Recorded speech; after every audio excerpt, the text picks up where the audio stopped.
Hi crafty friends, I hope you're having a great week.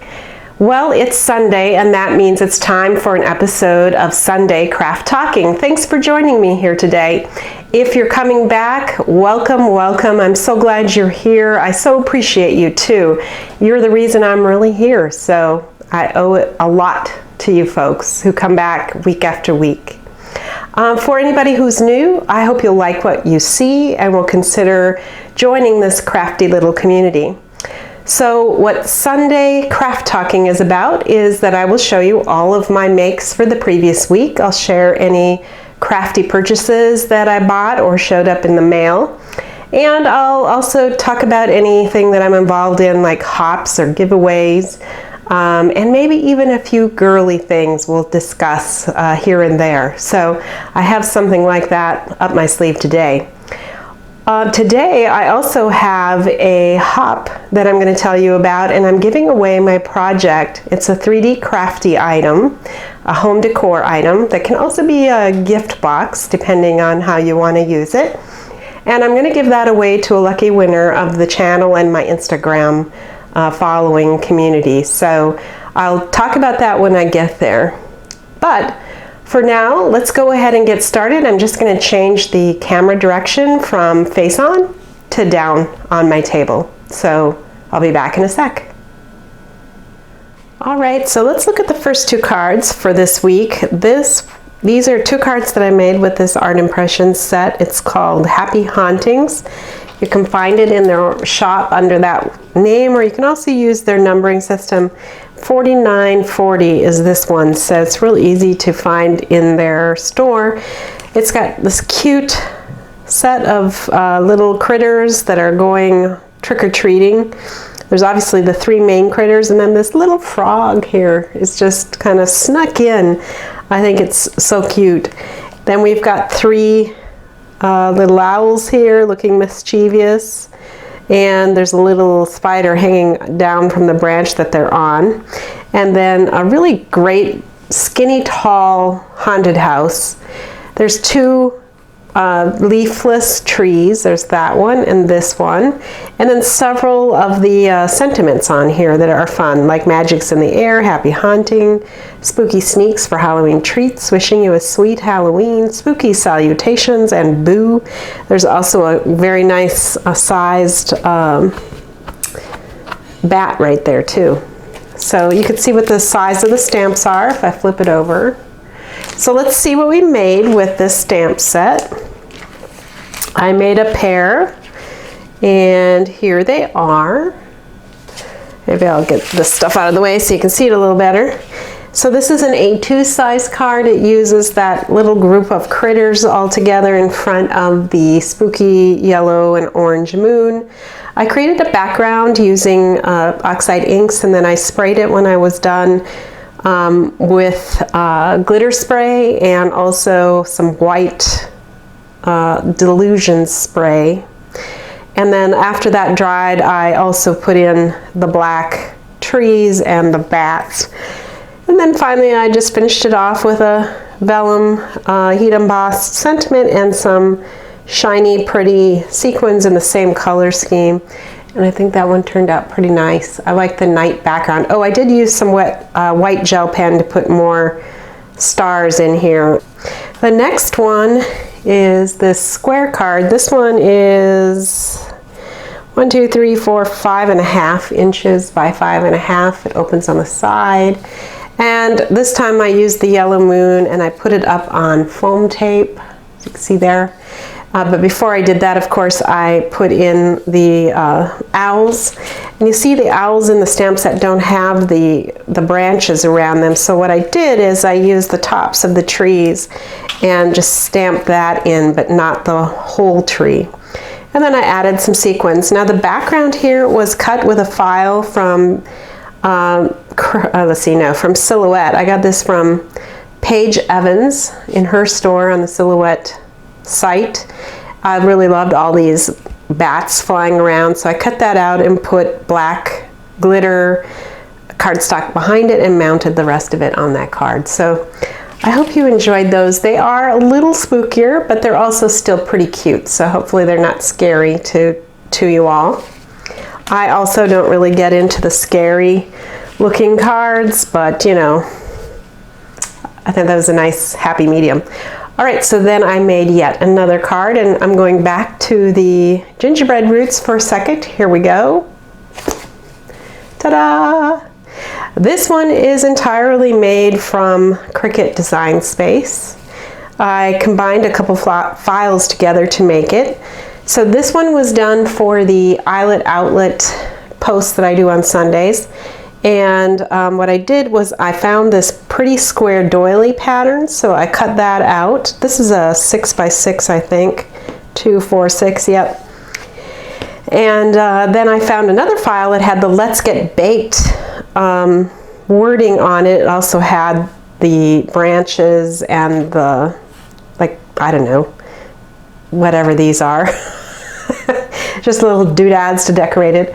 So I cut that out of green and red glitter cardstock, and then I added some of these cute Eyelet outlet gingerbread brads. This comes in a boy and a girl. There's 12 in a package, super cute. And then I also used their baked brads, which comes with the pan and also the spoon, the wooden spoon. So I thought they looked great on here. To finish this off, I just used some pearls, again from Eyelet Outlet, in various shapes to just give it a little bit of spice, if you will, to go with the baking. But I love the sentiment, let's get baked. That is, to me anyway, pretty funny. I like that. The background of this card, by the way, is not cardstock. It is strips of washi tape. This is a black washi tape with gold polka dots on it. I just covered a sheet of black cardstock with rows and rows of the 1 inch, I think it's 1 inch or maybe just short of 1 inch washi tape. And when you put your piece on top, it looks like it is a single piece of cardstock, when in fact it is just washi tape. So it works really nicely for that. I know people are always looking for ideas on what to do with washi tape. This is one of my favorite, to use it either as a mat around the edges of the card panel or as a background itself, like here. You can also lay it down on cardstock and then cut it with either dies or a cutting machine, and then you can use it to get different shaped pieces in that particular pattern too. So there's lots of ideas out there that we use in the Eyelet Outlet team to maximize all that wonderful washi tape. I was looking at the store today, and there are over 600 different washi tape patterns and different styles. And so there's everything from the really skinny, like 1/4 inch, and even a little skinnier than that, all the way up to like 3 inch washi tape. So it's an amazing assortment of washi tape. I highly encourage you to go out and take a look at it. Of course, I'll have links for that, as well as for the Art Impressions card stamp set that I used. So that's that. All right, now let's get on to the hot project that I made. Okay, so here is the project I made for the blog hop. This is a pattern from Dreaming Tree called Rolling Pin Cookie Box. It's really cute, don't you think? I love how it turned out. I cut this on my Silhouette machine, and when it opens up, it's got a cylinder round type shape to it, and it's made for round cookies, hence the name, the Rolling Pin Cookie Box. So I really like that, and by applying the ribbon on the top and bottom, you can open this up real easily, and yet it looks like a continuous piece on the outside thanks to the continuation of the ribbon. So I think that was a smart thing to advise as part of the design as well. The pattern paper I used is from Die Cuts with a View. It's in a paper pack that is no longer available anymore, so I won't even talk about that. But I just was looking for some really nice patterned fall type paper, and this really fit the bill perfectly. It also had this wood patterned paper, which was nice when you can find a wood that was meant to go with the papers, because of the tone and the intensity of the color matches really nicely. I'm a big believer, of course, of using the papers in a pad together, because they will definitely work together. That's what they're designed for, by people a lot smarter than me and the average bear. They actually know what they're doing when they choose the different hues and colors and patterns to go together in a pad set like that. Now, I made this using cut cardstock paper or cardstock that I bought from them. This is 80-pound cover cardstock. It is hefty, as you can imagine, at 80 pound. It's got a smooth finish, it's solid core, and it cuts great on both the steel rule dies and also in cutting machines. So if you are looking for some good heavy-duty paper, but it's not too heavy, you know, 80 pound is about right. 100 pound gets a little heavy, too heavy in my opinion, and 65 is too light. So the 80 pound is kind of just right in the middle. But anyway, the baseless cardstock line comes in dozens of colors. You're sure to find something you want to use, and this company is wonderful to work with. Now I will say I am a design team member, so I want that to be clear if it isn't clear already, but that is you know, it makes a lovely box. So I'm also giving this box to a lucky winner of my channel or an Instagram follower. All you need to do for that is to follow either of the locations, either Instagram or YouTube or both, and then leave a comment at one or both with the word pound Sugar Shine Designs. Now if you're already a follower or a subscriber, don't worry. I'll just be checking to make sure you're subscribed and also included the comment, and then you'll be in that drawing. So you can get up to 2 drawings or 2 entries into the drawing.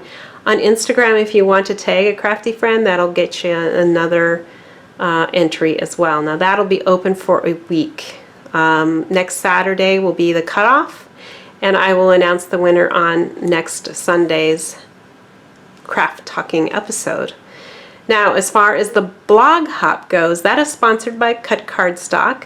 They are offering a $40 gift card from their store to a winner, and all you have to do for that is to follow along and go to each of the hop participants' sites and comment. You don't have to follow, you don't have to do anything, just comment on all of them and then you'll qualify for the drawing. And that, though, does close today at midnight, so you want to get at that quickly.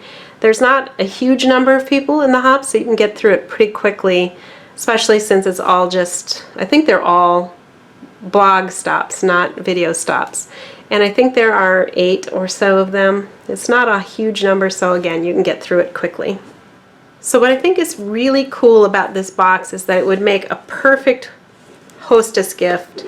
I can imagine this being full of homemade cookies and given to the hostess as a thank you for having the Thanksgiving feast.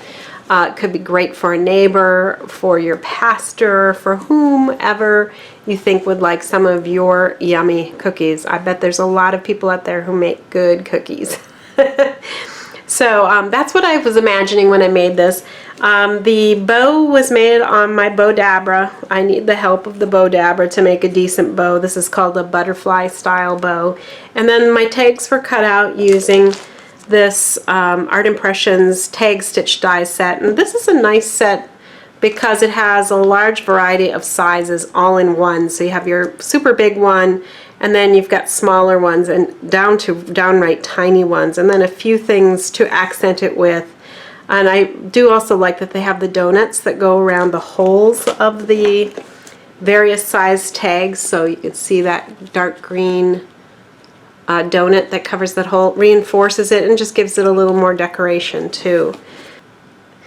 I have a perfect size box for this, which kind of told me that I really needed to give this to someone because this is pretty long. It's over 17 inches or maybe slightly under 17 inches, but it is long. So to find a box to fit this, I thought was going to be a challenge, and when I found that I had the perfect box for it, I was like, that's it. I have to give it away. So that's what I'm going to do.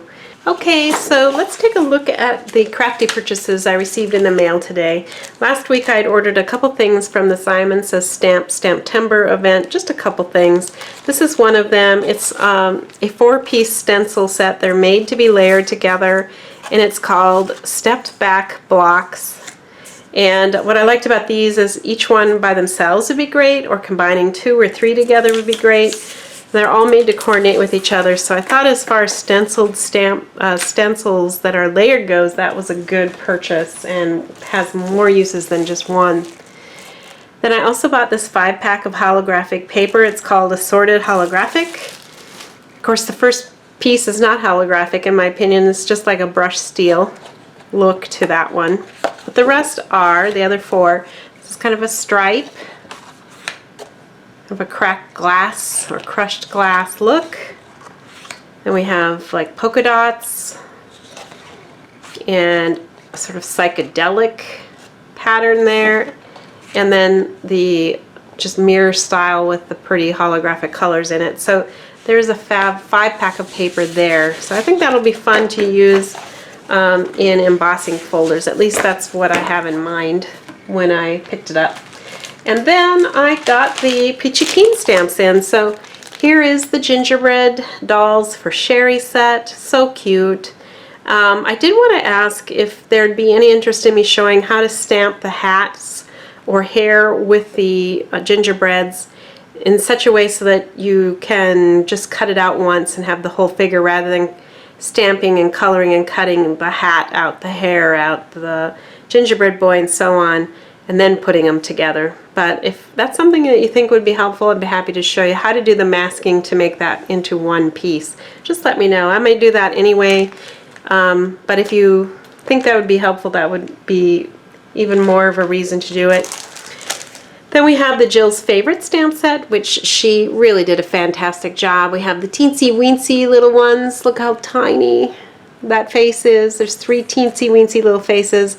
Then we have some small faces, some medium faces, and then the larger faces down here, including the snowman, which I thought was so nice to include. I love also that the swirly cheeks are in there. That's awesome. It'll be fun to play with. And then finally we have the Jill's Bigger Favorite set. Many of you have probably gotten these already yourselves as well, but they're huge, just as she promised. They're about 4 inches in diameter. These will make lovely circle tags, and it'll be a lot of fun to work with those too. Alright, so there are my makes for the past week. I hope you enjoyed seeing these. Alright, take care everybody. Have a wonderful week. Bye.